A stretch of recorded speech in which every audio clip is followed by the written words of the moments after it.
Hello friends, welcome to Geeky Computer Exams. So today we will discuss full mock test. ये हमारा पहला mock test है। तो हम लोग ऐप पे जो है वो प्रयास कर रहे हैं कि 20 मॉक टेस्ट जो है वो फुल मॉक टेस्ट को अपलोड किया जाए, तो आपको ऐप पे मिलेगा। और ये पहला मॉक टेस्ट आज हम लोग यहाँ पे डिस्कस कर रहे हैं, ठीक है।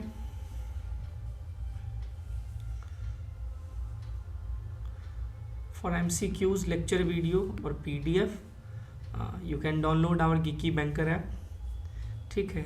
यहाँ पर आपको बहुत सारा सब्जेक्टिव वीडियो भी मिलेगा, और कोई क्वेरी हो तो आप कॉल भी कर सकते हैं और व्हाट्सएप भी कर सकते हैं। ये अपना नंबर है 7061953535, ठीक है। तो आप इस पर कॉल या मैसेज जो है वो ड्रॉप कर सकते हैं,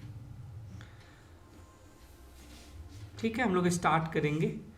I have tried my best कि जो भी सब्जेक्ट है वहाँ से सारे सब्जेक्ट से क्वेश्चंस को जो है वो इंक्लूड किया जाए, ठीक है। तो एक बार आप इसे देखने के बाद अपना फीडबैक देना कि आपको लगता है कि क्वेश्चन का लेवल क्या है या क्या होना चाहिए, ठीक है। यदि आपका कुछ सजेशन है तो प्लीज़ आप उसे जो है वो बताएंगे, ठीक है। तो कमेंट का वेट करूँगा मैं। चलिए स्टार्ट किया जाए। पहला क्वेश्चन हमारा है क्या कि what is the primary function of a compiler, ठीक है। कंपाइलर का जो है वो प्राइमरी फंक्शन क्या होता है। देखिए, कंपाइलर का क्या काम होता है ना, कंपाइल करना। कंपाइल करना मतलब क्या कि मान लीजिए जब आप प्रोग्राम लिखते हैं कि जैसे मान लीजिए कि एक फॉर लूप लिखते हैं, ठीक है ना, i = 0 i <10, कुछ ऐसा इंट है मतलब, ठीक है। तो हम तो हाई लेवल लैंग्वेज में लिखते हैं, सिंटैक्स जो प्रोग्रामिंग हम यूज़ कर रहे हैं प्रोग्रामिंग लैंग्वेज उसके अकॉर्डिंग, ठीक है। तो कंपाइलर का क्या काम है कि ये जो लैंग्वेज जो आप लिखते हो ना, उस लैंग्वेज को मशीन लैंग्वेज में चेंज करके देना, ठीक है। तो हमारा आंसर यहाँ पे क्या हो जाएगा, to convert high level language to machine language या मशीन कोड, ठीक है।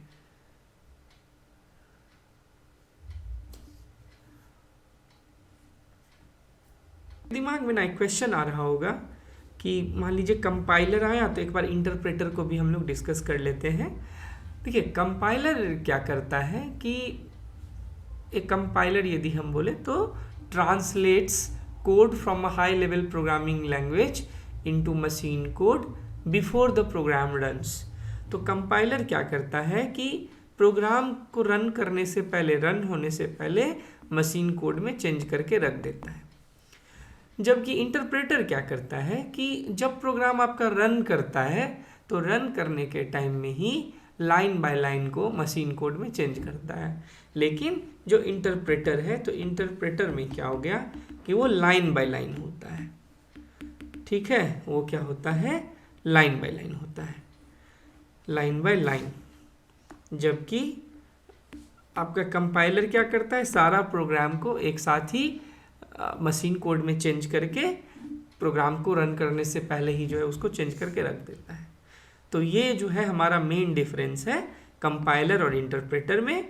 तो कंपाइलर और इंटरप्रेटर दोनों का काम एक ही है कि आपका जो हाई लेवल प्रोग्रामिंग लैंग्वेज है उसको मशीन लैंग्वेज में चेंज करना, ठीक है। चलिए नेक्स्ट क्वेश्चन देखते हैं। नेक्स्ट क्वेश्चन क्या है कि which data structure uses LIFO. LIFO मतलब क्या है, सबसे पहले तो लास्ट इन और फर्स्ट आउट, ठीक है। जो समझने वाली चीज़ है ना, तो उसको याद नहीं करना है, क्रैम नहीं करना है, ठीक है, उसको समझना है। तो लास्ट इन फर्स्ट आउट क्या है, तो एक बात आप मुझे बताओ कि जैसे ना प्लेट है ना, प्लेट को आप जो है वो गंदा प्लेट है, मान लीजिए खाना अभी मान लीजिए 10 लोगों ने खाया है तो 5 ही लोगों ने खाया मान लीजिए, तो 5 प्लेट को ऊपर में रखते जाते हैं ना। पहले अभी चेंज कर लेता हूँ, पहले इसको रखा साफ करके, फिर इसको, फिर इसको, फिर इसको, ठीक है।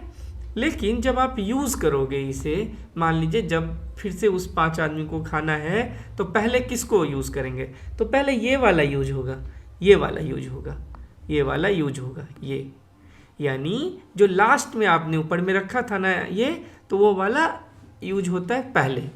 और ये क्या बन रहा है, एक के ऊपर एक के ऊपर एक जो आप रख रहे हो, तो ये बन रहा है स्टैक। ठीक है, तो स्टैक हमेशा क्या करता है, लीफो पे काम करता है। स्टैक मतलब प्लेट को एक के ऊपर एक के ऊपर एक के ऊपर रख देना।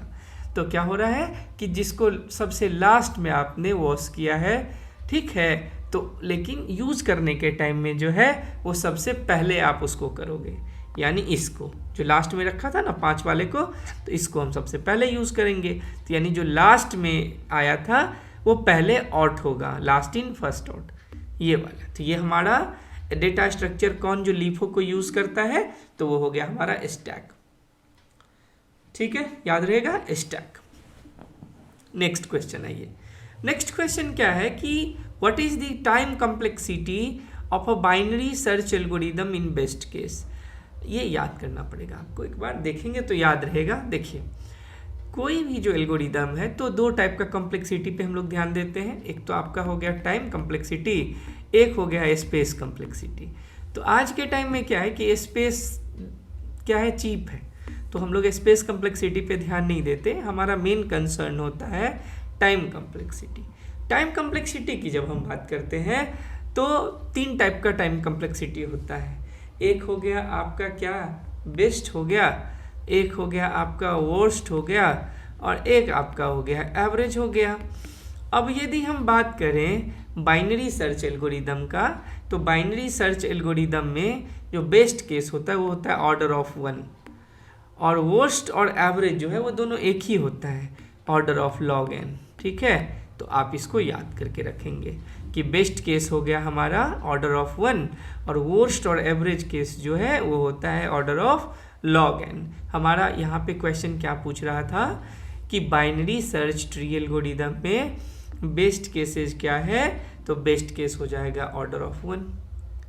देखिए, ये जो क्वेश्चंस है ना, इसका आंसर लास्ट में मैं दे रखा हूँ।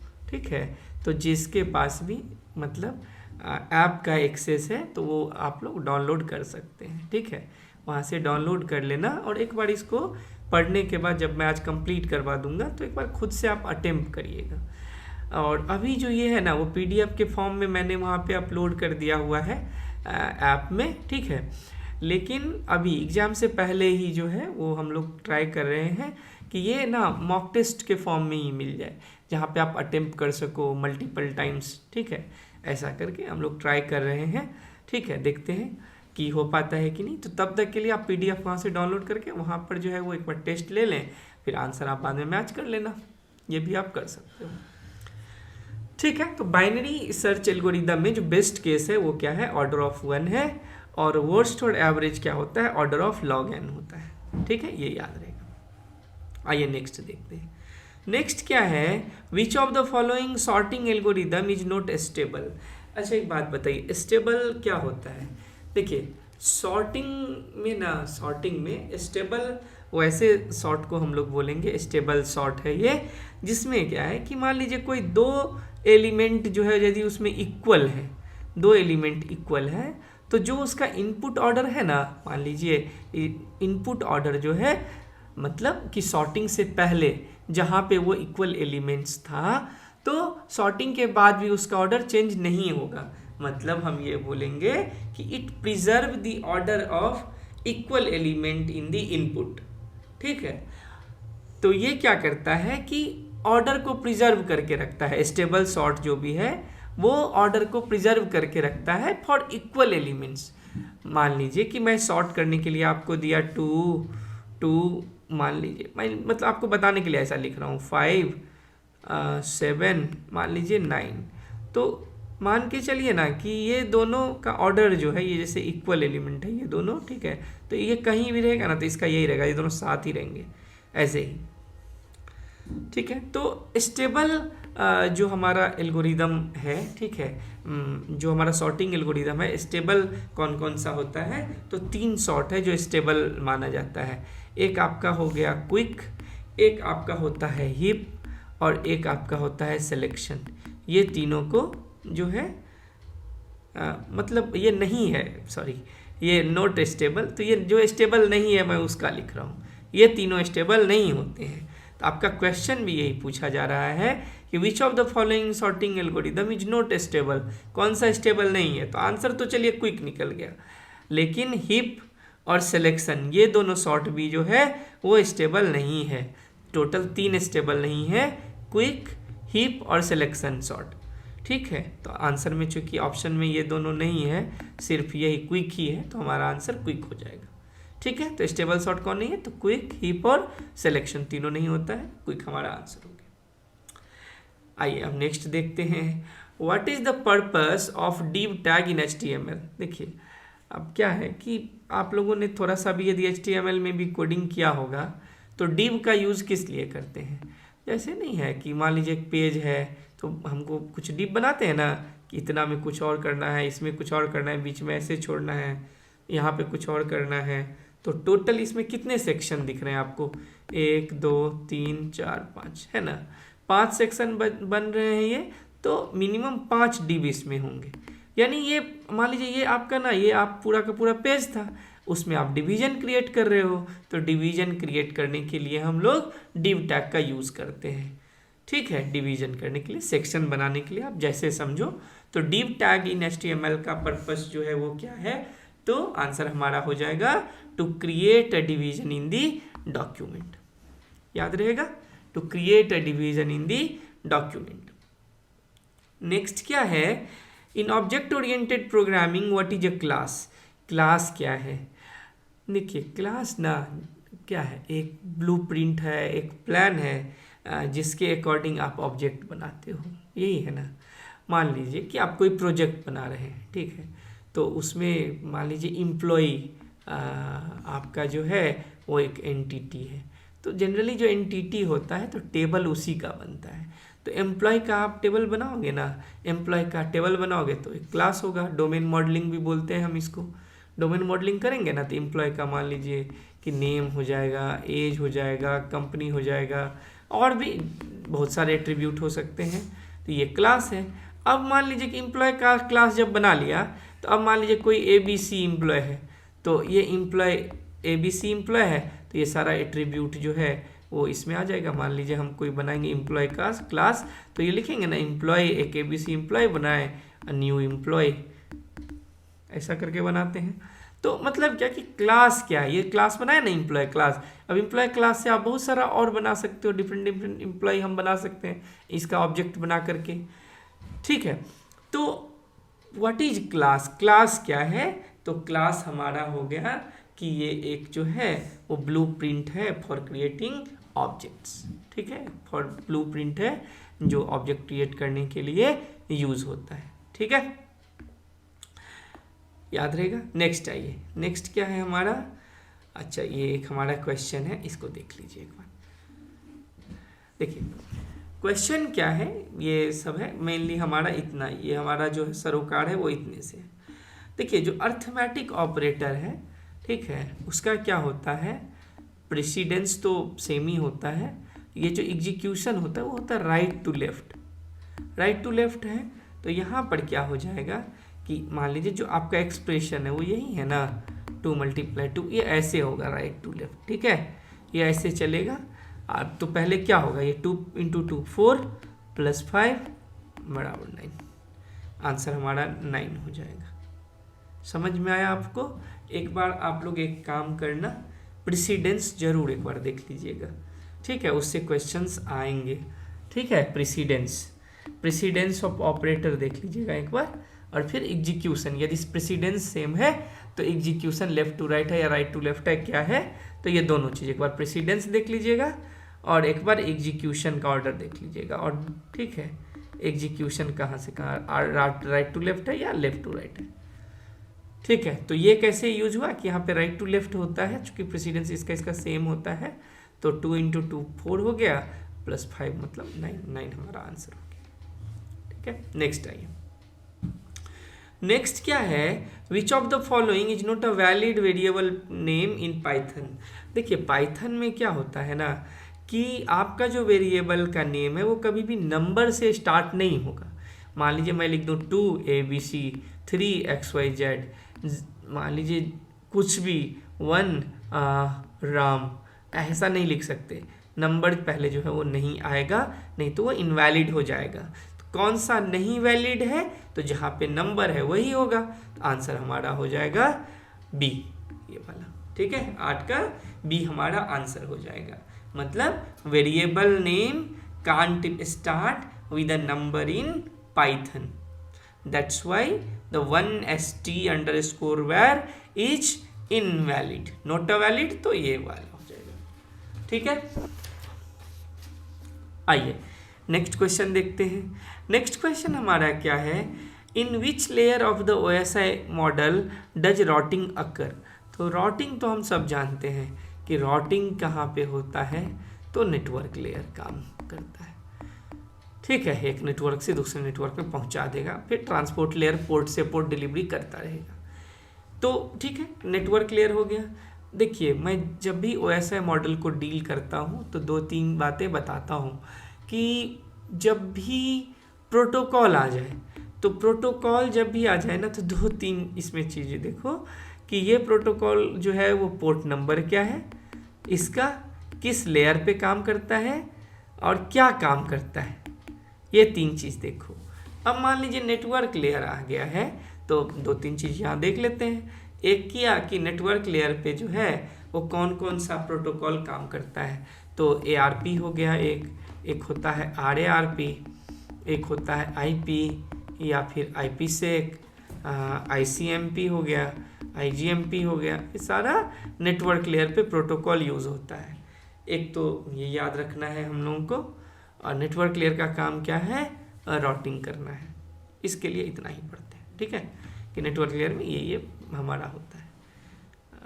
क्या ये भी देखना है कि ARP RARP का क्या काम है, बता देता हूँ। देखिए, मैंने काफ़ी डिटेल में पढ़ाया हुआ है, ऐसे ही एक बार देख लेते हैं। ARP क्या करता है ना, एड्रेस रिजोल्यूशन प्रोटोकॉल क्या करता है कि मान लीजिए कि इस नेटवर्क से इस नेटवर्क में मान लीजिए आया। अब मान लीजिए इसमें ना एक सिस्टम था जो यहाँ वाले एक सिस्टम को भेज रहा है। अब आप समझो कि नेटवर्क लेयर का काम था कि भाई नेटवर्क में ये जो मेन राउटर होगा यहाँ पे, ठीक है, वहाँ पे लाके छोड़ दिया। अब इस सिस्टम पे आना है, तो अब यहाँ पे ट्रांसलेशन होगा ना कि IP से MAC में ट्रांसलेशन होगा कि पर्टिकुलर कौन सा होस्ट को जाना है। तो ये IP से जो आप MAC निकालते हो, MAC एड्रेस निकालते हो, LAN एड्रेस निकालते हो, जो भी बोलो, ये काम करता है ARP, और RARP रिवर्स काम करता है MAC से IP। ठीक है, तो ये इसका काम होता है। इसी तरह सबका काम है कुछ ना कुछ, ये मैं बताया हूँ, एक बार देख लेना आप लोग। ठीक है, चलिए आगे बढ़ते हैं।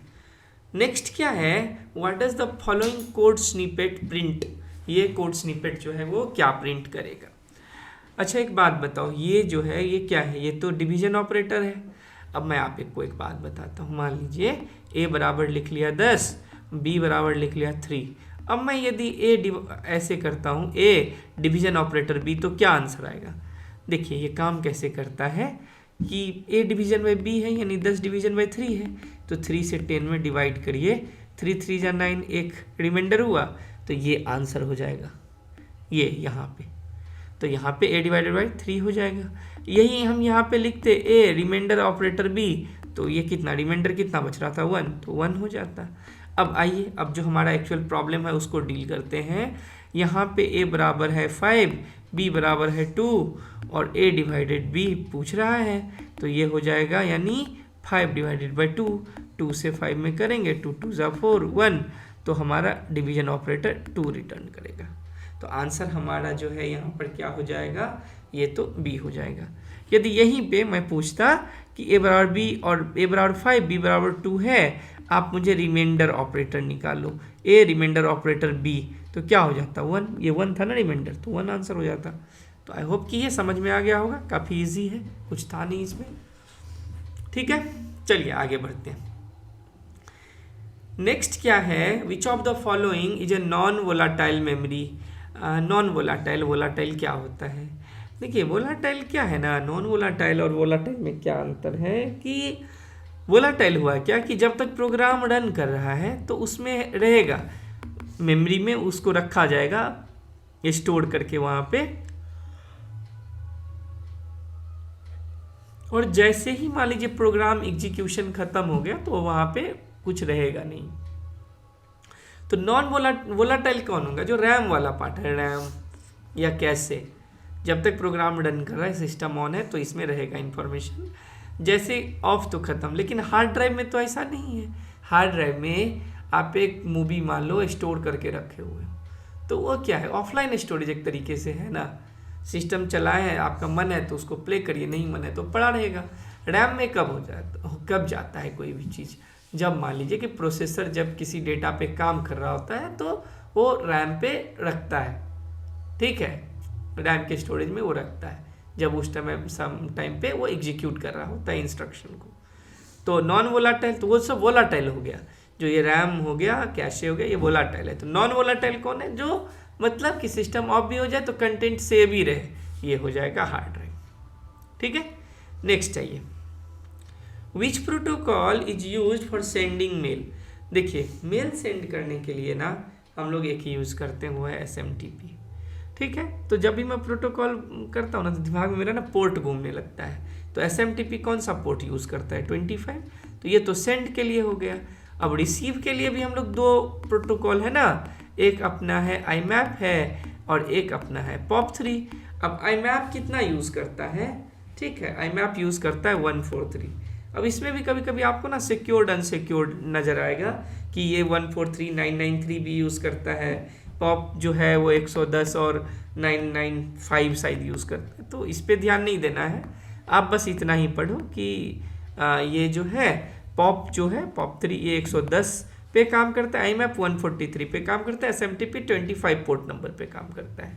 सेंडिंग के लिए ये है और ये दोनों जो है वो आपका रिसीविंग के लिए है, POP3 और IMAP। याद रहेगा, प्रोटोकॉल सेंड मेल तो SMTP कितने पोर्ट पे? 25 पे।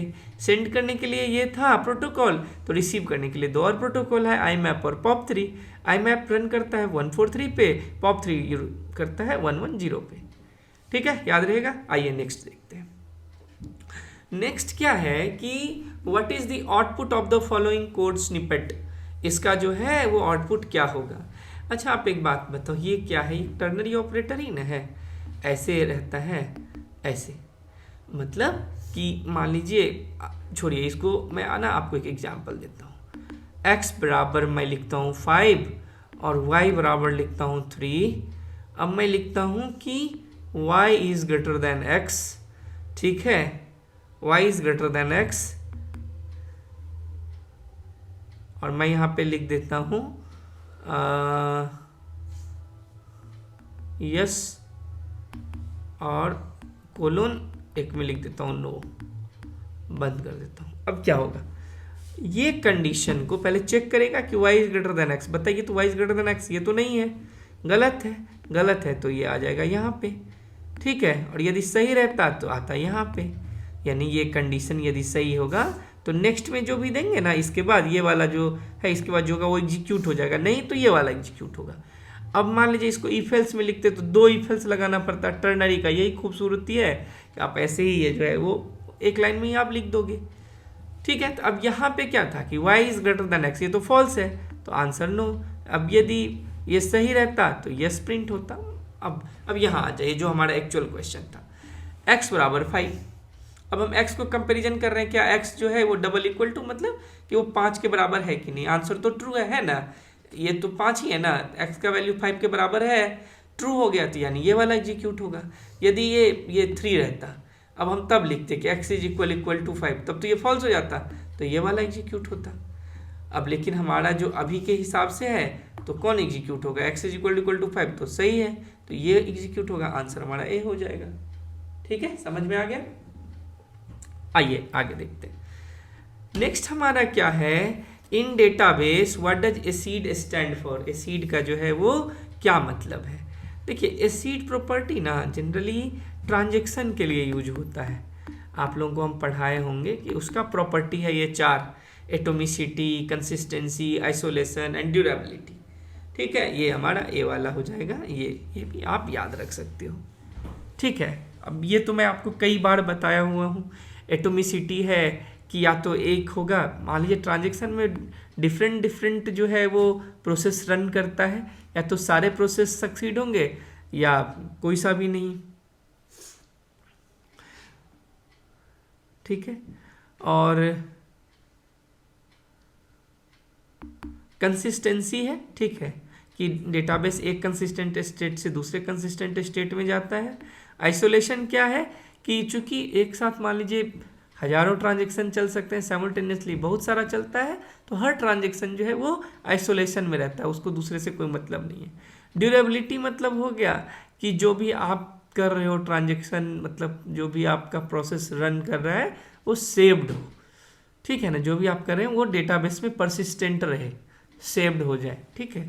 तो acid stand for atomicity, consistency, isolation and durability. Next क्या है, what is the primary purpose of an operating system. देखिए ऑपरेटिंग सिस्टम का ना एक ही काम होता है, ये वाला काम, to manage the computer resources, computer resources को अच्छे से मैनेज करना, ठीक है, मैनेज करना। अब इसी में तभी शेड्यूलिंग और ये सब कुछ आता है। शेड्यूलिंग भी क्या है, शेड्यूलिंग भी यही ना है कि रिसोर्सेज को कितना बढ़िया मैनेज कर सकते हो। अब मान लीजिए फर्स्ट कम फर्स्ट सर्व है, शॉर्टेस्ट जॉब फर्स्ट है, बहुत सारा एल्गोरिदम है, तो वो टाइम और इनपुट डेटा क्या है उसके अकॉर्डिंग आप चूज करते हो। अब हर time first come first serve ही अच्छा होगा ऐसा भी नहीं है, हर टाइम एसजेएफ अच्छा होगा ये भी नहीं है, ठीक है। तो ये सब जो भी है शेड्यूलिंग और जो भी प्रोसेस मैनेजमेंट है या फाइल मैनेजमेंट है, ये सब जो भी है वो अल्टीमेटली उसका क्या एम है, तो उसका एम है कि ऑपरेटिंग सिस्टम इफिशिएंटली सारा काम कर पाए। और यदि हम ऐसे बोले ऑपरेटिंग सिस्टम का क्या काम है, तो वही कंप्यूटर रिसोर्सेज को इफिशिएंटली मैनेज करना, ठीक है, यही काम है। नेक्स्ट क्या है, which protocol is primarily used for sending mail. तो ये हमारा कौन सा है, ये हमारा है SMTP, ठीक है। ये शायद ये पहले भी आया हुआ था ये क्वेश्चन ना, ठीक है, ये हमारा है SMTP। नेक्स्ट क्या है कि what is the purpose of the if statement in most programming language. देखिए इफ का क्या है, तो इफ हम कंडीशन के लिए करते हैं ना कि इफ तो ये, एल्स तो ये, ऐसा करके करते हैं ना कि इफ मतलब होगा तो आप इसको एग्जीक्यूट करो, एल्स यदि होगा तो आप इसको एग्जीक्यूट करो, ठीक है। तो ये हमारा होता है, तो इफ का क्या होगा, तो टू मेक अ डिसीजन, है ना, ये क्या हो जाएगा, to make a decision, if का।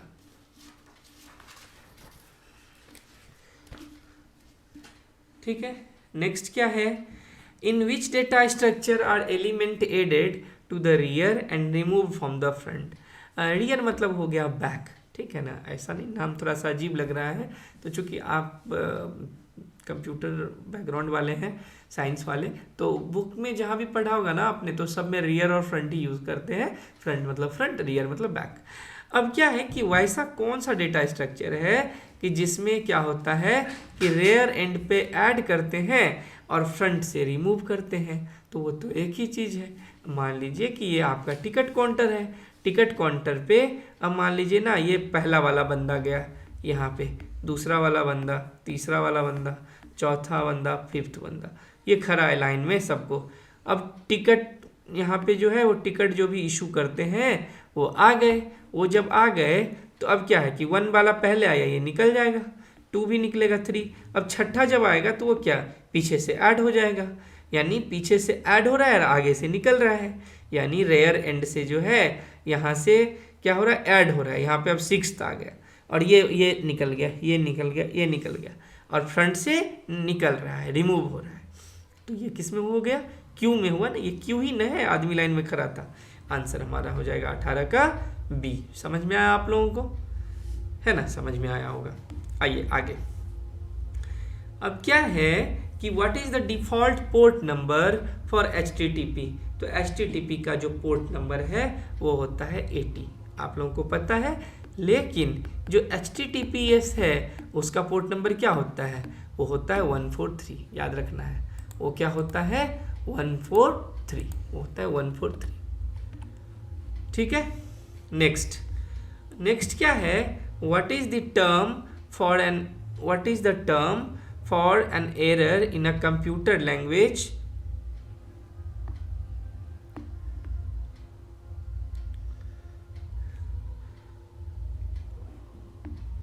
that prevents it from running as expected।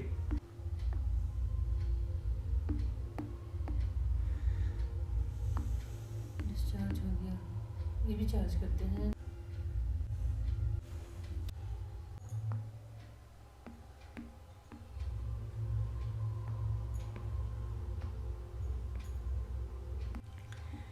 अब हमारा नेक्स्ट क्वेश्चन जो है वो क्या है कि what is the term for an error in a program that prevents it from running as expected. मतलब कि मान लीजिए कि मैंने एक प्रोग्राम लिखा कि 2 नंबर को सम करो, ठीक है ना, a बराबर 5 b बराबर 3 और एक इंट c लिख करके कर लिया a प्लस बी, ठीक है। अब मान लीजिए कि मैं सोच रहा हूँ कि ये 8 देगा, लेकिन ये मान लीजिए आपको ना दे रहा है 2, मतलब ये प्लस के बदले माइनस कर रहा है। मतलब कि आप जो चाह रहे थे, आप जो सोच करके प्रोग्राम लिखे थे, वो वैसा जो है वो आउटपुट आपको नहीं मिल रहा है। तो इसको हम लोग क्या बोलते हैं, बग, ठीक है। इसको हम बोलते हैं बग। ये इतना सिंपल नहीं होता एक्चुअली में। बग जब भी आता है ना, तो जब thousand of lines of code, lakhs of lines of code होता है, ठीक है, जनरली तब आता है। या फिर ऐसा भी नहीं है, छोटा भी लिखेंगे तो भी आ सकता है, कहीं पे कुछ छूट जाए, लॉजिकल एरर या कुछ ऐसा हो जाए, ठीक है। टेस्टिंग में का काम क्या है, जो टेस्टर जो होते हैं उसका काम ही है बग को फाइंड करना, ठीक है ना, जो एक्सेप्शनल कंडीशन है उसको देखना, ठीक है। तो जो प्रोग्राम जो है वो ऐसे रन नहीं कर रहा है जैसे एक्सपेक्टेड है, तो इसको हम लोग बोलते हैं बग, ठीक है। आइए नेक्स्ट क्या है, which of the following is a logical operator in most programming language.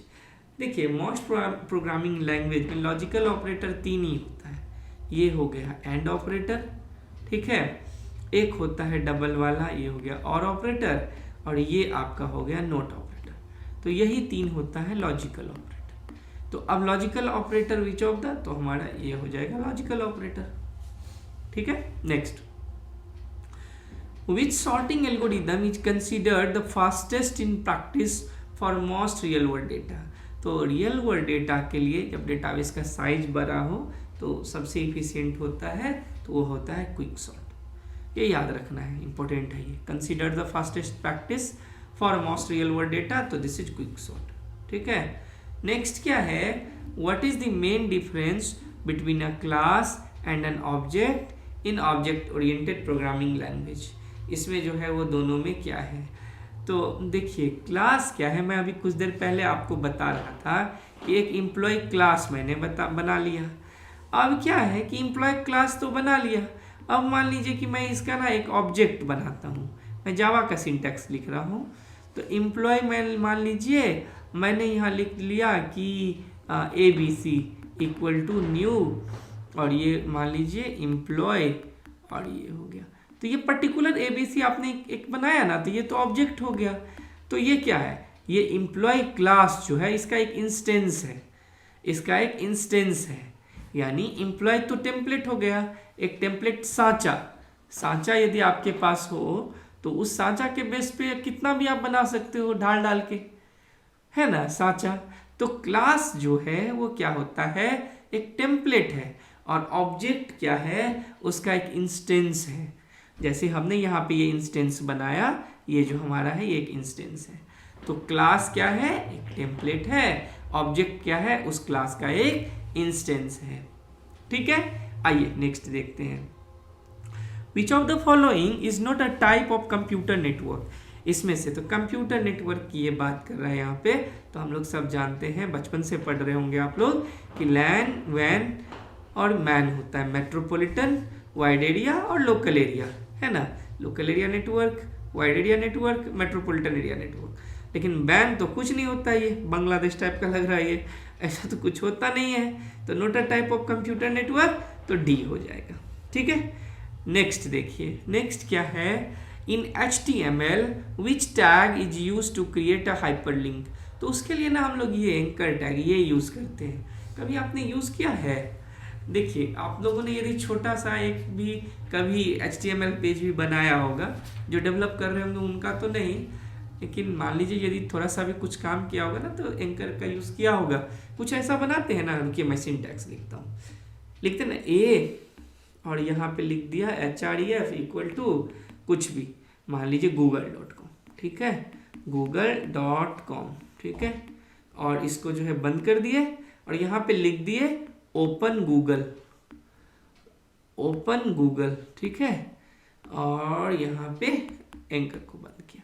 अब क्या होगा कि ये ना ये जो है ओपन गूगल, ये एक हाइपर लिंक की तरह जो है वो ये करेगा, अपीयरेंस इसका होगा कुछ।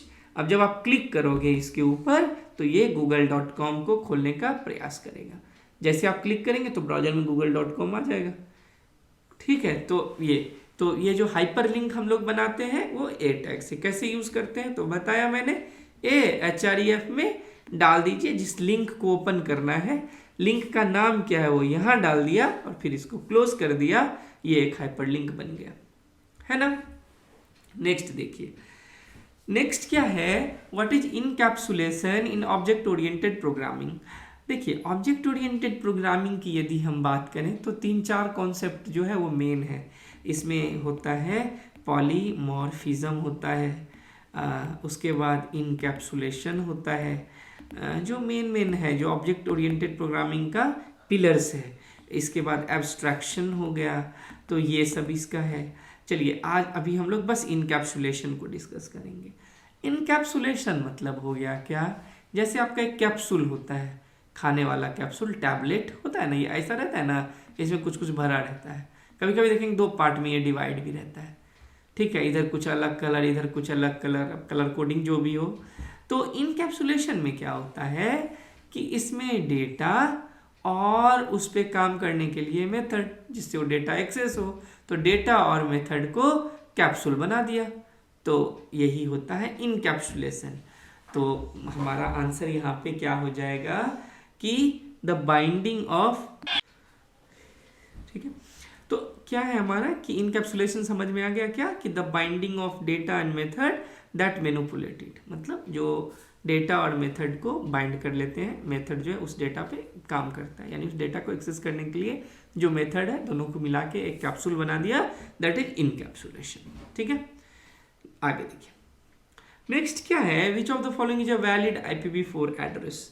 अच्छा देखिए, IPv4 एड्रेस में हम लोग को पता है कि 4 ऑक्टेट होता है और हर ऑक्टेट जो है वो 255 से छोटा होगा, ठीक है, या 255 तक यूज कर सकते हैं, जनरली नहीं होता है, उससे छोटा ही होगा। अब आप देखो कि इस वाले में 256 हो गया, तो ये तो गया, ये वाला ठीक लग रहा है थोड़ी देर के लिए, ये वाला 300 है, ये भी गया, ये 250, ये भी गया, ये भी गया, ये गया, मतलब answer B. Which of the following is a valid IPv4 address, तो this one is a valid IPv4 address, याद रहेगा, ठीक है। नेक्स्ट आइए, what does CSS stand for. अच्छा रुकिए, इसमें ना मुझे और 1-2 क्वेश्चन याद आ रहा है जो क्वेश्चन आ सकता है। एक और क्वेश्चन बहुत फेमस है इसमें कि प्राइवेट IP जो होता है ना वो कहाँ से स्टार्ट होता है, तो प्राइवेट IP जो है वो हमेशा स्टार्ट होगा 192, 172 और 10 से, ये याद रखिएगा, हो सकता है इसमें से क्वेश्चन आ जाए, ठीक है ना। कि वैलिड IPv4 तो समझ में आ गया कि भाई 255 से जो बड़ा है हटाओ, उसको कहीं पे भी यूज हुआ हो। और एक और आ सकता है कि प्राइवेट IP जो स्टार्ट होता है वो 192, 172 और 10 से, ठीक है।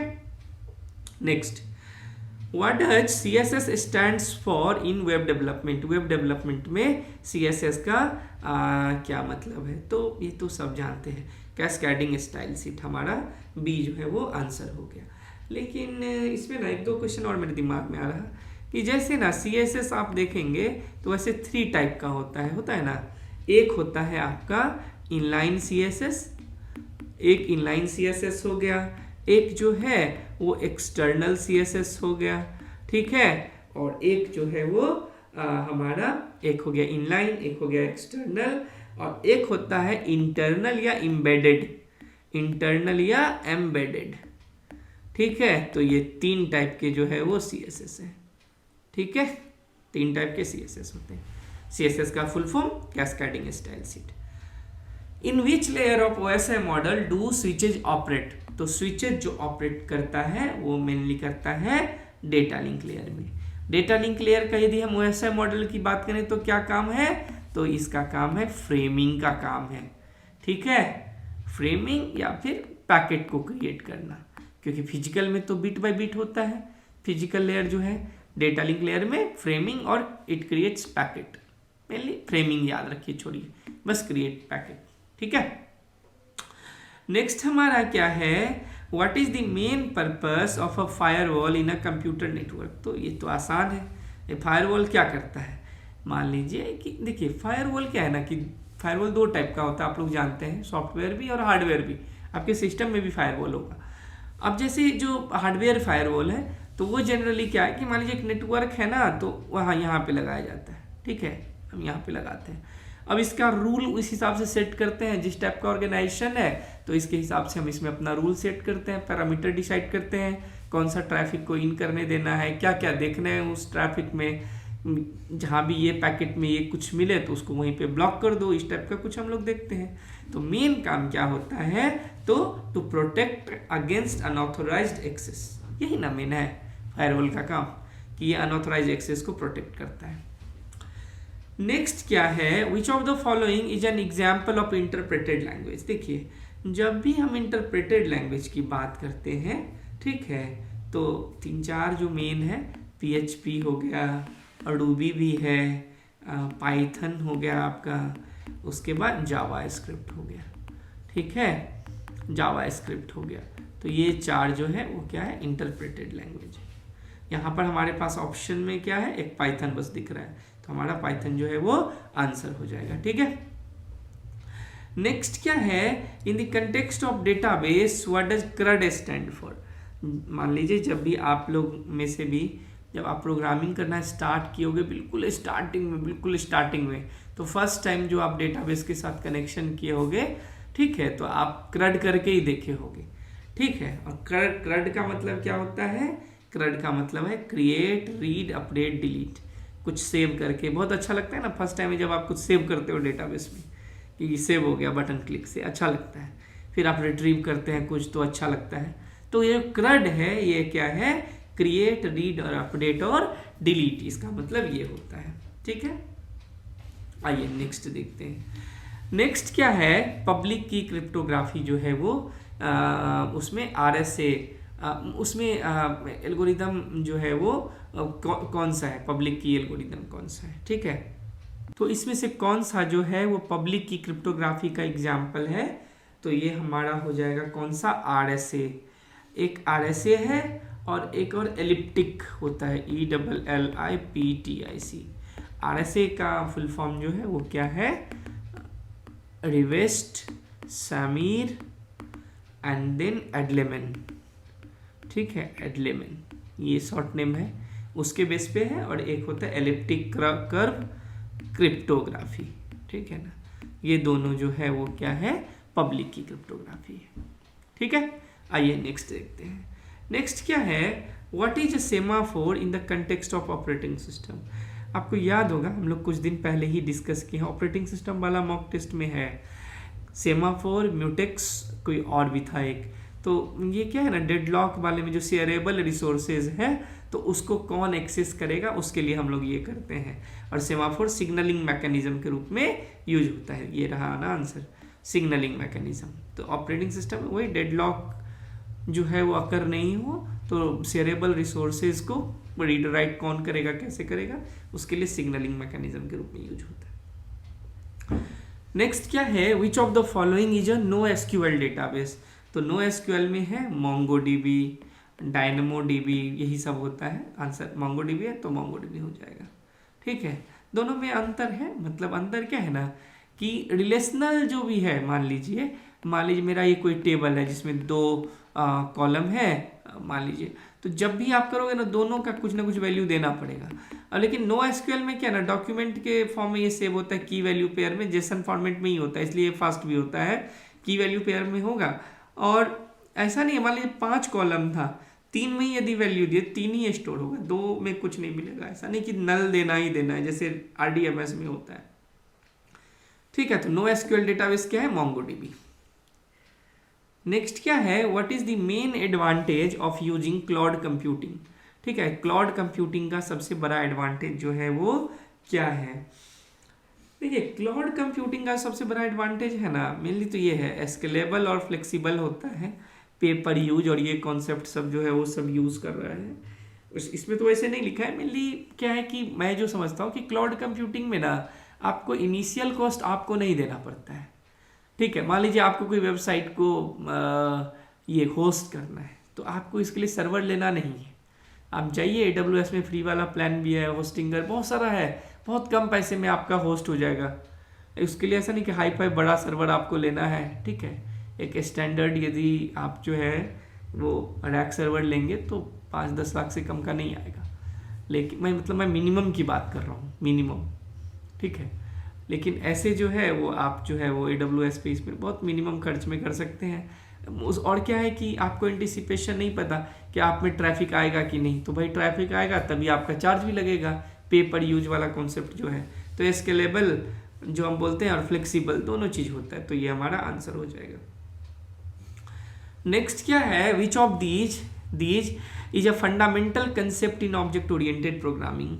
तो मैंने बताया था कि ऑब्जेक्ट ओरिएंटेड प्रोग्रामिंग में जो है वो क्या होता है, हम लोग अभी बात कर रहे थे थोड़ी देर पहले कि इनकैप्सुलेशन होता है, एब्स्ट्रैक्शन होता है, पॉलीमॉर्फिज्म होता है और इनहेरिटेंस भी होता है। जो मैं अभी ना ऑप्शन देख के याद आया मुझे कि ये भी होता है, मैं भूल गया था, इसको पिछले बार नहीं लिखा था। तो ये 4 चीज़ है मेन है, तो इनहेरिटेंस है, तो ये हमारा आंसर हो जाएगा। ठीक है ना, समझ में आया आप लोगों को? OOP में क्या है, ऑब्जेक्ट ओरिएंटेड प्रोग्रामिंग में क्या है कि इनकैप्सुलेशन, एब्स्ट्रैक्शन, पॉलीमॉर्फिज्म, इनहेरिटेंस, तो ये मेन है। ठीक है, तो ये यही जो है वो इसके बिल्डिंग ब्लॉक्स हैं ऑब्जेक्ट ओरिएंटेड प्रोग्रामिंग के। तो इनहेरिटेंस यहाँ ऑप्शन में है, फंडामेंटल कॉन्सेप्ट में, तो ये हमारा आंसर हो जाएगा। ये 4 होते हैं, इसमें दिया हुआ है, आंसर हो गया। नेक्स्ट क्या है, what is the primary function of DNS। देखिए DNS को जब भी हम बात करते हैं, DNS मतलब क्या हो गया, डोमेन नेम सर्वर, है ना। डोमेन नेम सर्वर क्या करता है ना कि आपका जो IP है डोमेन नेम सर्वर में, मान लीजिए कि मेरा ना आप लोग जैसे geekycomputerexam.com है, मान लीजिए कि ये है geekycomputerexam.com, है ना। अब क्या है कि आप जब ब्राउज़र में इसको डालते हो तो इससे जो IP मैप्ड है तो वह IP कॉल होगा ना। ठीक है, तब जाकर के आप देखेंगे वहाँ पर जो भी होस्टेड रहेगा उस सर्वर पे, उस IP के ऊपर, तो ये जो IP से जो ये बाइंड करता है आपके डोमेन नेम को, जो बाइंड कर रहा है, यही DNS का काम है, डोमेन नेम सर्वर। ये क्या करता है डोमेन नेम सर्वर आपका, to translate domain name into IP address. ठीक है, इसको IP एड्रेस से मैप करता है। ठीक है, और DNS का पोर्ट नंबर जो है वो होता है DNS का, ये जनरली 53 नंबर पोर्ट पे रन करता है। अच्छा, DNS जब पढ़ रहे हैं ना तो आप लोगों के दिमाग में ना एक और आना चाहिए, DHCP। कुछ इसी से मिलता जुलता है, ये तो नहीं है। वो क्या होता है, डायनामिक होस्ट कॉन्फ़िगरेशन प्रोटोकॉल, है ना। DHCP है, और ये क्या काम करता है कि रन टाइम में मान लीजिए जब आप कनेक्ट होते हैं ना तो वो IP एड्रेस आपको प्रोवाइड करता है। अलग अलग है मतलब, लेकिन यूज़ होता है DNS DHCP। याद आया तो बता दिया। ठीक है, चलिए आगे देखते हैं। What type of algorithm is used by Google search engine to rank web page. तो इसके लिए सिंपल पेज रैंक यूज होता है। ठीक है, इसके लिए हम लोग पेज रैंक यूज करते हैं। ठीक है, नेक्स्ट आइए। नेक्स्ट क्या है, in the context of software development what is agile methodology. देखिए आप लोगों ने ना बहुत सारा मॉडल पढ़ा होगा, रैड, स्पाइरल, वाटरफॉल, क्या क्या। ठीक है, लेकिन आजकल ना एजाइल ही यूज होता है। इसमें स्क्रम मास्टर होते हैं। Actually when I use to be a developer, ठीक है, जब मैं करता था ना तो उस टाइम में हम लोग एजाइल ही फॉलो करते थे। ठीक है, स्क्रम मास्टर होता था is like a team lead समझ लीजिए। सुबह सुबह मतलब मीटिंग होता था और हम बताना होता था कि आज आपको क्या करना है, कहाँ पे है, क्या स्टेटस है। ठीक है ना, तो वैसा करके। और इसमें स्प्रिंट में काम होता है, जनरली 2 वीक का एक स्प्रिंट होता है और उसमें जो है वो ये डिवाइड कर लिया जाता है वर्क को कि कौन कितना क्या काम करेगा। और फिर 15 दिन बाद आपका जो है वो क्लाइंट के साथ मीटिंग होगा जिसमें आप बताएंगे कि इतना इतना काम किया है। फिर वो बताएगा कि भाई ये पसंद नहीं आया, ये ऐसे होना चाहिए, वैसे होना चाहिए। तो ये काम चलता रहता है। यानी एजाइल में क्या है, अच्छा एजाइल से पहले एक और बात बोलूँगा कि वाटरफॉल में हम लोग पढ़ते थे ना कि सारा का सारा एक बार में रिक्वायरमेंट पता हो। जैसे पानी नीचे नीचे गिरता है तो ऐसे ही रिक्वायरमेंट फाइनल होने के बाद वो धीरे धीरे डेवलप होता है। फिर स्पाइरल में भी, स्पाइरल में हर स्पाइरल में एक फंक्शनलिटी होता है, ये वो थ्योरेटिकली बहुत सारा चीज़ पढ़ा होगा। एजाइल में क्या होता है कि इसमें ना कंटिन्यूअस इंटरेक्शन होता है क्लाइंट में और डेवलपर में। आप करोगे 15 दिन बाद देखेगा, जितने दिन का भी स्प्रिंट रखा है आपने, वो देखेगा, उसको पसंद नहीं आएगा, वो चेंज करवा देगा सारा का सारा। हो सकता है उसके लिए बिलिंग को वो बियर वो करेगा, वो पैसे उसके लिए पे करेगा, लेकिन वो करेगा। ठीक है, तो हमारा हो जाएगा ये वाला आंसर जो हमारा है वो हो जाएगा ये set of principle for software developer under which requirement and solution evolve through the collaborative effort. मतलब वही कोलैबोरेटिव कि डेवलपर और जो हमारा स्टेक होल्डर है, इन्वेस्टर है, क्लाइंट है, जो भी बोल लीजिए, वो जो है वो कंटिन्यूअस आपके साथ कोलैबोरेट करता रहेगा। वही स्प्रिंट खत्म होने के बाद मीटिंग होता रहता है। ठीक है, डेमो देते हैं ना हम लोग टेस्टिंग सर्वर पे डाल के, ठीक है, या फिर सिमुलेटर, जैसे भी मतलब है, जो भी आप डेवलप करें उसके अकॉर्डिंग हम लोग देते हैं। तो बी, ठीक है। आइए आगे देखते हैं। नेक्स्ट क्या है, what is the name of a process that involves finding and fixing issues with in a computer program. देखिए, जब भी हम लोग कुछ डेवलप कर लेते हैं, ठीक है, कर लेते हैं, मान लीजिए हमने कोड लिखा, कोड अब जो है वो बस सही तरीके से काम नहीं कर रहा है, ठीक है, या रुक गया है, कभी कभी होता है ना कि आगे ही नहीं बढ़ रहा कंट्रोल, तो हम लोग क्या डिबगिंग करते हैं ना। डिबगिंग के लिए बहुत सारा टूल है। डिबगर लगाते हो ना आप लोग, यदि आप लोगों में से किसी ने भी काम किया होगा, किसी में भी जावा में या किसी में आईडी कोई सा भी यूज़ किया होगा, तो उस आईडी में डिबगर लगाते हैं ना एक, कि मान लीजिए लाइन, उसमें आप देख सकते हो नेक्स्ट नेक्स्ट करते जाओगे तो प्रोग्राम कैसे बिहेव कर रहा है, लाइन बाय लाइन कैसे एग्जीक्यूट हो रहा है, वो हम लोग देखते हैं। तो डिबगर मिल जाता है, जो आईडी आप यूज़ कर रहे हो उसमें ही डिबगर मिल जाएगा। ठीक है, तो क्वेश्चन क्या है, what is the name of the process that involves finding and fixing issues with in a computer program. तो उसको हम बोलते हैं डिबगिंग करना, और डिबगर आपको आईडी में ही मिल जाएगा। डिबगिंग मतलब होता है कि आप जो प्रोग्राम लिखे हो ना, मान लीजिए उसको लाइन बाय लाइन एग्जीक्यूट करके चेक करते रहना। ऐसे तो मान लीजिए प्रोग्राम लिखते हैं, एग्जीक्यूट किया, टक से आपको आंसर दे दिया, आउटपुट ये। लेकिन कभी कभी आपको देखना होगा कि भाई कैसे बिहेव कर रहा है, ये कैसे एग्जीक्यूट हो रहा है, फॉर लूप कैसे चल रहा है, तो उसके लिए डिबगर होता है। तो आप प्रोसेस क्या है, डिबगिंग। नेक्स्ट क्या है, what is the purpose of a constructor in object oriented programming. Constructor का क्या काम है। कंस्ट्रक्टर का काम क्या होता है ना, कि ऑब्जेक्ट को इनिशियलाइज करना। ठीक है, कंस्ट्रक्टर का काम है ऑब्जेक्ट को इनिशियलाइज करना। ये मैं काफ़ी अच्छे से आपका जो C++ वाला जो क्लास के लिया था 6-7 क्लास, उसमें बताया हुआ है, उसको अच्छे से पढ़ लो। ऐप में है 6 या 7 क्लास इसमें मैंने लिए हुए थे, उसको अच्छे से पढ़ लीजिए। कंस्ट्रक्टर, डिस्ट्रक्टर, किस ऑर्डर में कंस्ट्रक्टर एग्जीक्यूट होता है, डिस्ट्रक्टर एग्जीक्यूट होता है, types of constructor, copy constructor, सब पढ़ाया हुआ है, उसमें आप देख लीजिए। ठीक है, कंस्ट्रक्टर का क्या काम है, to initialize a new object. चलिए नेक्स्ट क्वेश्चन हमारा क्या है, what does the following code snippet print. क्या प्रिंट कर रहा है भाई, देख लेते हैं। अच्छा ये देखिए, हमारा सरोकार इससे नहीं है, हमारा सरोकार बस ये 3 लाइन से है।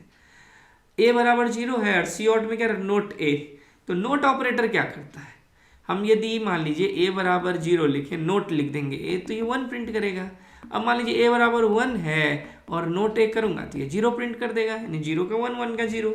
अब 0 था, नोट a किए तो 1 हो जाएगा, आंसर b हो जाएगा। समझ में आया कि नहीं आया, आंसर हमारा b।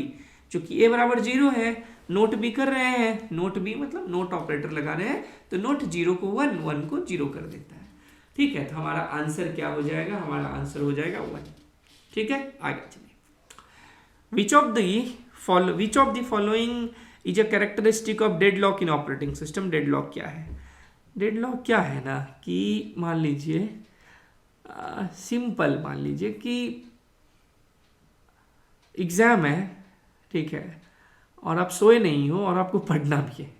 ये भी एक डेडलॉक का एक तुच्छ सा एग्जाम्पल है कि पढ़ना है तो सो नहीं सकते। ठीक है ना, पढ़ना है तो आप सो नहीं सकते, सोओगे नहीं तो फिर पढ़ोगे कैसे, कुछ इस टाइप का। ठीक है ना, डेडलॉक भी मैंने काफ़ी अच्छे से डील किया हुआ है। OS वाला जो लेक्चर है अपना, OS का 4 5 6 4 डाल वहाँ पे अपलोड किया हुआ है। ऑब्जेक्टिव क्वेश्चन होगा ही होगा, तो उसमें एक बार देख लीजिए, ठीक है।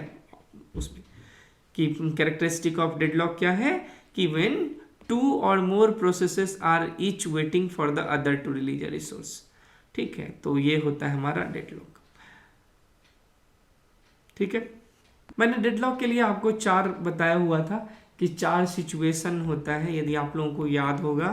म्यूचुअल एक्सक्लूजन, नो प्रिम्पशन, छीन नहीं सकते रिसोर्स को, ठीक है, नो प्रिम्पशन। उसके बाद था हमारा होल्ड एंड वेट, एक रिसोर्स ले लिया है और एक के लिए वेट कर रहे हैं भाई, उसके कारण और 4 प्रोसेस पहले से रुका हुआ है। और चौथा था सर्कुलर वेट, एक ये भी था हमारा। तो ये 4 जब साथ में एग्जिस्ट करेगा तब जाके डेडलॉक होगा, ये याद रखना है। Mutual exclusion, no preemption, hold and wait and circular wait, ठीक है। इसको आगे के लिए आप ऑपरेटिंग सिस्टम वाला जरूर पढ़ो अच्छे से, ठीक है, ऐप पे जाके। आइए, what does API stand for in computer programming? API का क्या मतलब है? तो एपीआई का मतलब होता है क्या, एप्लीकेशन प्रोग्रामिंग इंटरफेस। देखिए, आप लोगों में से किसी ने यदि प्रोग्रामिंग किया होगा ना तो एपीआई अच्छे से जानते होंगे। मैं एपीआई का फुल फॉर्म बता रहा हूँ, आप लोग एपीआई लिखे होंगे, ठीक है। रेस्ट एपीआई है, माइक्रो सर्विसेज, ये सब आप लिखा होगा जरूर आप लोगों ने, ठीक है। एपीआई में बस इतना ही समझ लीजिए, एप्लीकेशन प्रोग्रामिंग इंटरफेस होता है, ठीक है। नेक्स्ट आइए, नेक्स्ट क्या है, in web development what does DOM stand for? DOM मतलब होता है ना डॉक्यूमेंट ऑब्जेक्ट मॉडल होता है। चलिए पहले आंसर लगा लें, क्या आंसर हो जाएगा ये वाला, ठीक है ना, 46 का ए हो जाएगा। लेकिन ये पता है डॉक्यूमेंट ऑब्जेक्ट मॉडल है क्या, कि ये क्या करता है ना कि इट डिफाइंस दी, यदि मैं ऐसे बोलूँ तो logical structure of a document and the way document is accessed and manipulate. ये क्या है ना, ये एक प्रोग्रामिंग एपीआई है XML और HTML डॉक्यूमेंट के लिए, ठीक है।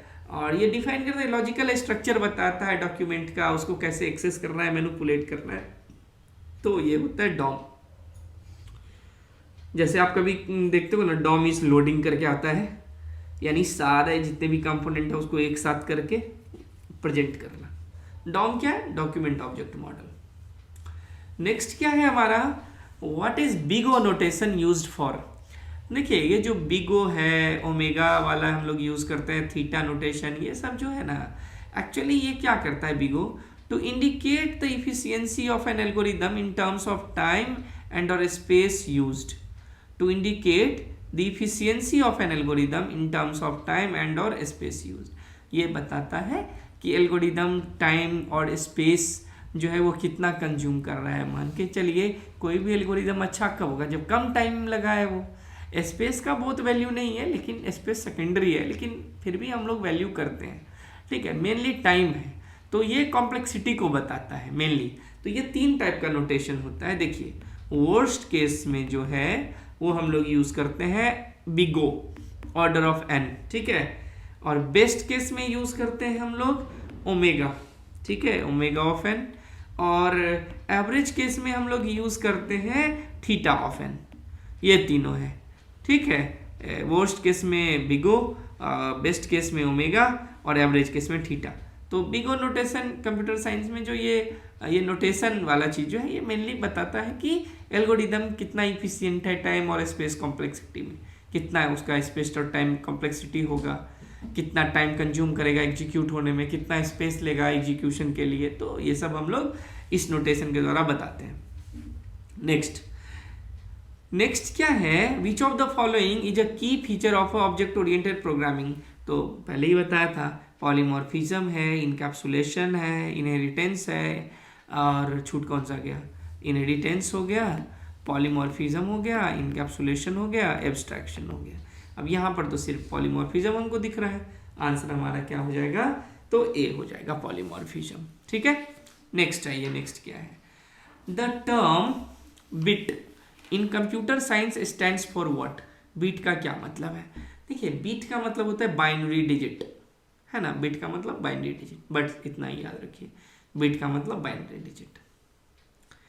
नेक्स्ट क्या है, which of the following protocol is used primarily for file transfer protocol? File transfer protocol के लिए ना FTP हम लोग यूज़ करते हैं और इसका पोर्ट जनरली 21 होता है। कभी कभी आप देखेंगे ना 2021 दोनों लिखा रहता है, तो आप एक चीज़ याद रखना, 20 होता है डेटा ट्रांसफ़र के लिए और 21 होता है कनेक्शन इस्टेब्लिश करने के लिए। लेकिन ठीक है, पता होना सही बात है, लेकिन जब हमें पूछेगा कि FTP कौन से पोर्ट पे काम करता है तो हम लोग 21 ही बोलेंगे। और प्राइमरीली फाइल ट्रांसफर प्रोटोकॉल के लिए FTP हम लोग यूज़ करते हैं। कभी कभी ऐसा FTP भी आप देखेंगे सिक्योर्ड फाइल ट्रांसफ़र भी रहता है, जनरली FTP रहता है। FTP 21 फाइल ट्रांसफ़र FTP होगा, इतना ही याद रखिए। ज़्यादा कभी कभी जानकारी ना कन्फ्यूज़न का कारण बनता है, तो नहीं देखना है, ठीक है। नेक्स्ट क्या है, which is the lowest level of programming language. ठीक है, lowest level of programming language तो एक ही होता है, मशीन लैंग्वेज। अब उससे नीचे क्या होगा, वही ना होता है सबसे, कि मशीन डायरेक्ट ही समझ जाएगा। हम लोग तो प्रोग्रामिंग जनरली इंग्लिश, एक तरीके से इंग्लिश में ही ना लिखते हो, ठीक है, हाई लेवल लैंग्वेज में लिखते हैं, तो सबसे लोएस्ट लेवल होता है machine language. What does SSD stand for, मैंने ये इसको डाल दिया, ठीक है, क्योंकि SSD आजकल बहुत यूज होता है तो पता होना चाहिए, पता होगा भी। ये होता है सॉलिड स्टेट ड्राइव, ठीक है। आजकल तो सारे लैपटॉप में सारे इसमें SSD यूज होते हैं ना, तो SSD क्या हो गया, सॉलिड स्टेट ड्राइव। नेक्स्ट क्या है, what is the term for a software application that provide a user with a graphical interface to communicate with the hardware of the computer.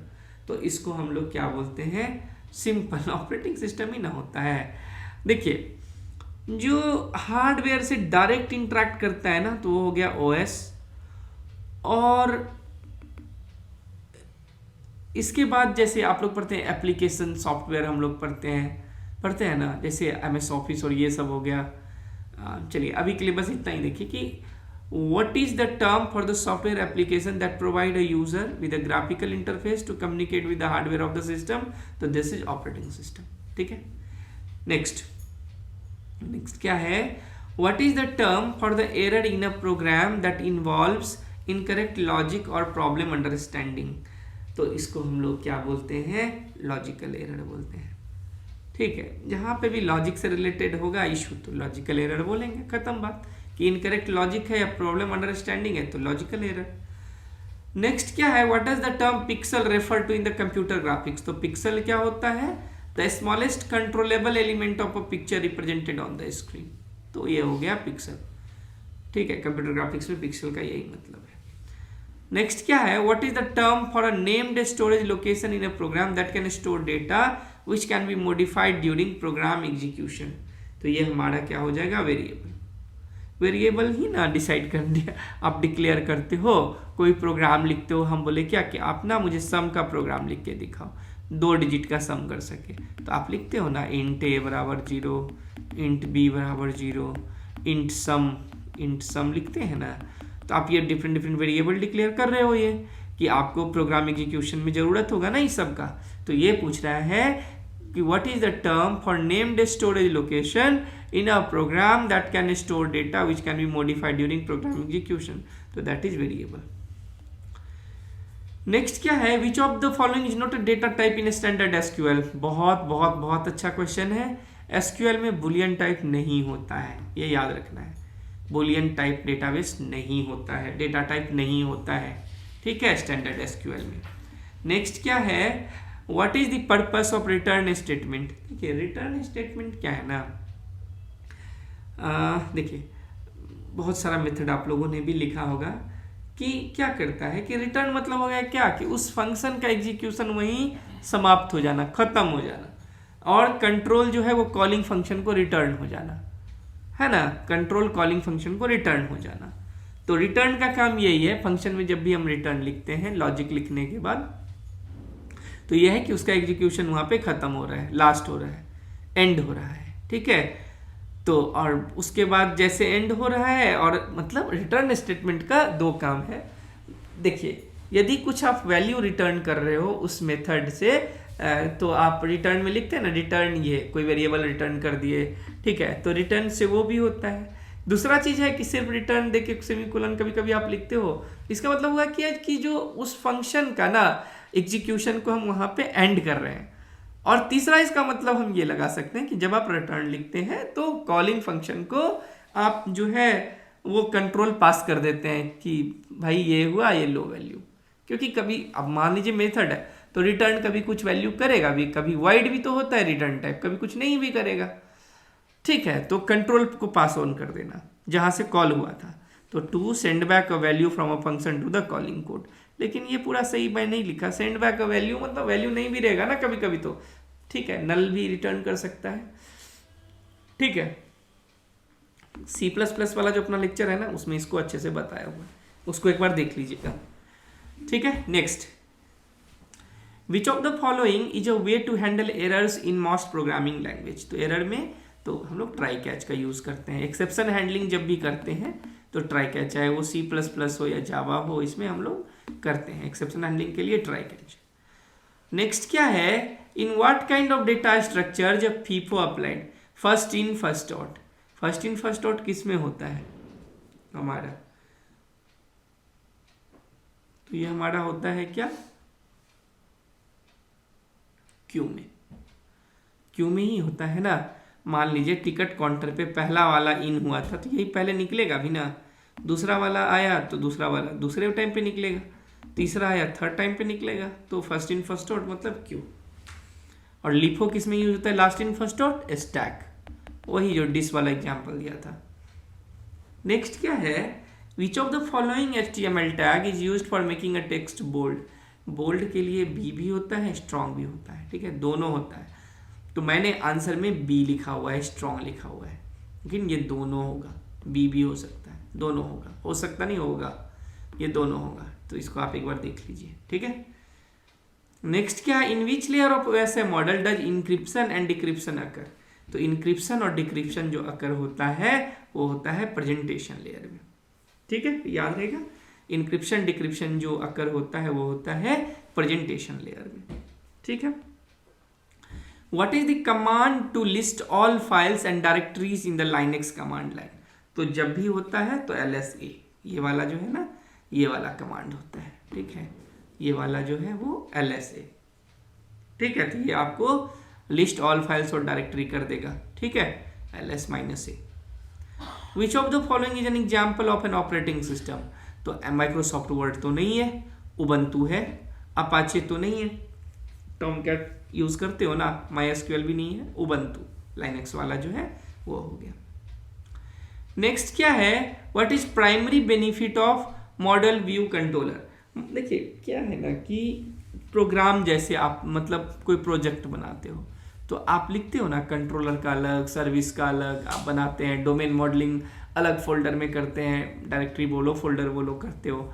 तो ये जो MVC कॉन्सेप्ट है ना, ये आया था।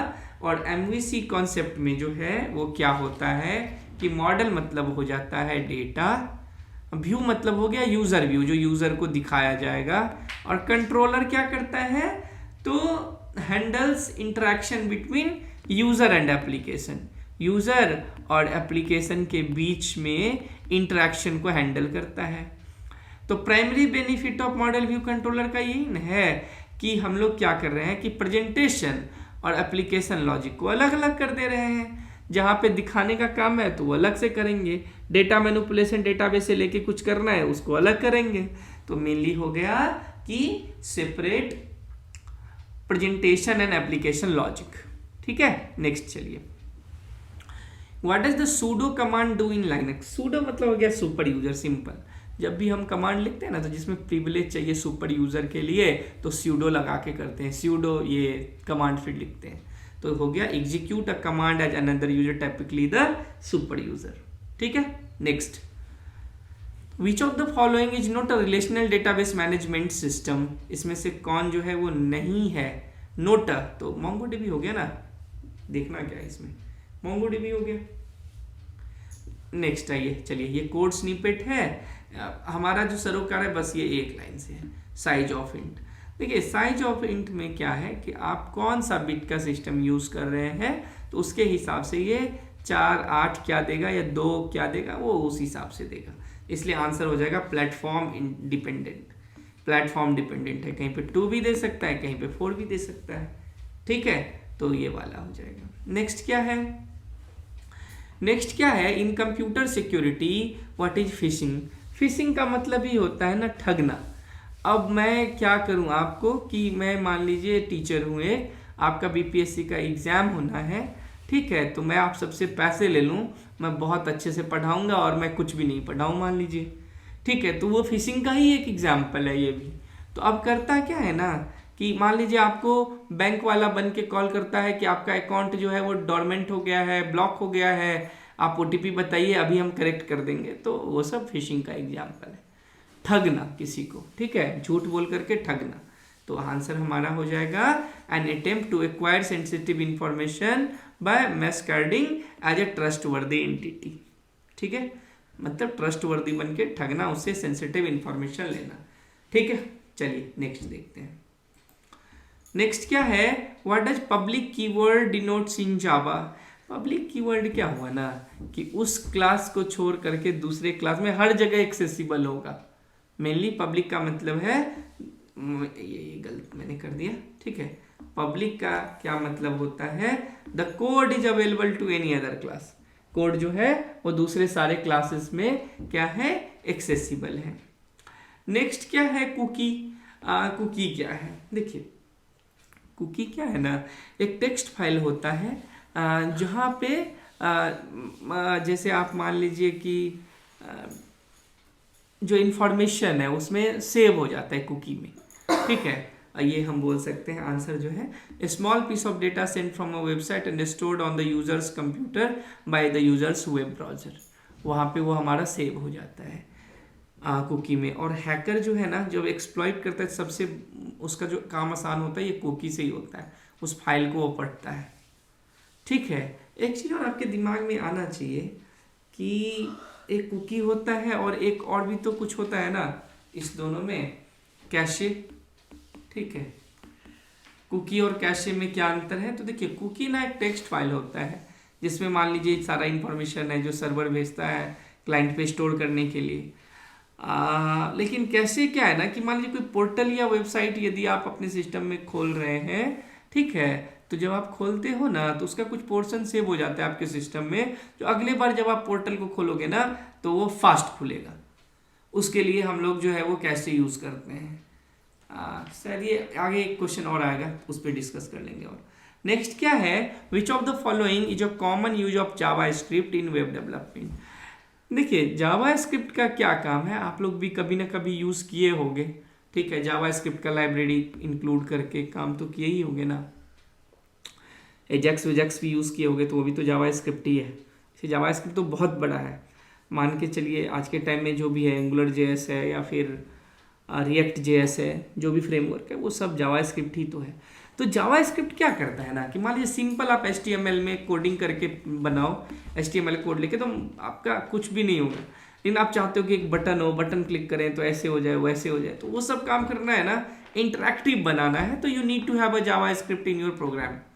तो answer will be to add interactivity to web pages, तो 72 का क्या हो जाएगा, बी हो जाएगा हमारा आंसर, ठीक है। नेक्स्ट क्या है, in the context of computer hardware what is cache used for. तो कैसे किस लिए यूज करते हैं, storing frequently use data for quick access, ये करता है कैसे। और कुकी क्या करता है कि वो फाइल है जिसमें सर्वर क्लाइंट पे जब एक्सेस करते हैं ना तो कुछ इन्फॉर्मेशन को स्टोर किया जाता है क्लाइंट के सिस्टम पे, तो वो उस फाइल में स्टोर होता है, ठीक है। Next, which data structure follow the last in first out principle. Last in first out तो स्टैक, शुरू में पढ़ाए थे ना ये वाला एग्जाम्पल, वॉश कर करके आप डिस्क को एक के ऊपर रख रहे हो, तो जब से लास्ट में जो डिस्क को आप वॉश करके रखे हो सबसे पहले आप उसी को यूज करोगे, यानी जो लास्ट इन हुआ था वही फर्स्ट में आउट भी होगा, तो दिस इज स्टैक, ठीक है। Next, what is the primary purpose of switch statement in a programme.